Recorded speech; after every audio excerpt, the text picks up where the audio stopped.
শরীফ ওসমান হাদির মতো কিছু তরুণ তারা আমাদেরকে ভয়ের সংস্কৃতি ভাঙতে শিখিয়েছে।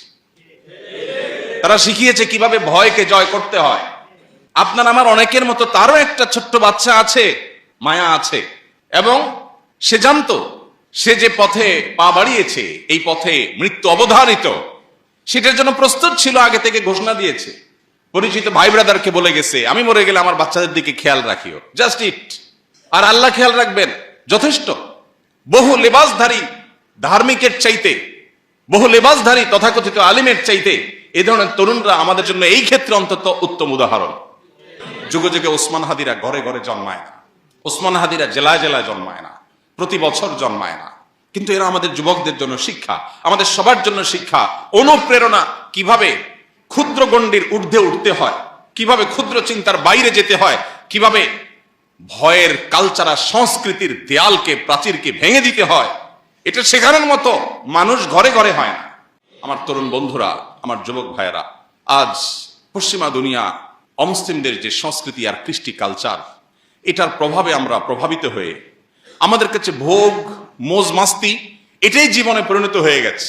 আল্লাহর কসম, ভোগ আর মোজ মাস্তির জীবন জীবন নয়, এই জীবন উপভোগ্য নয়। এটা খুবই সামান্য সময়ের সীমিত আনন্দ আপনাকে দিতে পারে, চূড়ান্ত ভাবে মৃত্যুর পরের সময় অপেক্ষা করতে হবে না, জীবনেই আপনাকে কুরে কুরে শেষ করবে। আপনি একটা সময় উপলব্ধি করতে পারবেন আমার জীবনের আসলে লক্ষ্যটা কি। ভোগ উপভোগ তো খুব সামান্য সময়ের, পছন্দনীয় খাবার খাচ্ছেন, এটা গলার নিচে নামার আগ পর্যন্ত উপভোগের বিষয়, এরপর আর উপভোগের কোনো বিষয় নয়। সো এটা কোনো জীবন না।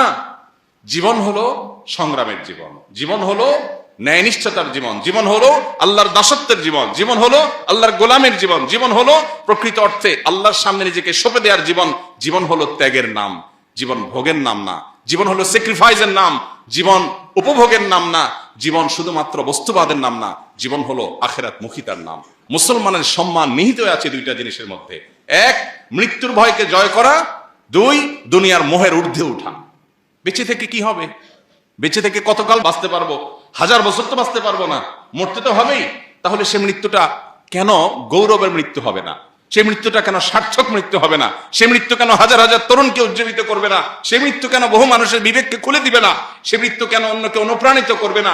এই মৃত্যু কেমন মৃত্যু? যে মৃত্যু আমার একজন ভীরু মানুষের মতো মৃত্যু হবে। আমি পলায়ন পর হয়ে মৃত্যু কেন বরণ করব? এই মৃত্যুর ভিতরে কি সার্থকতা আছে?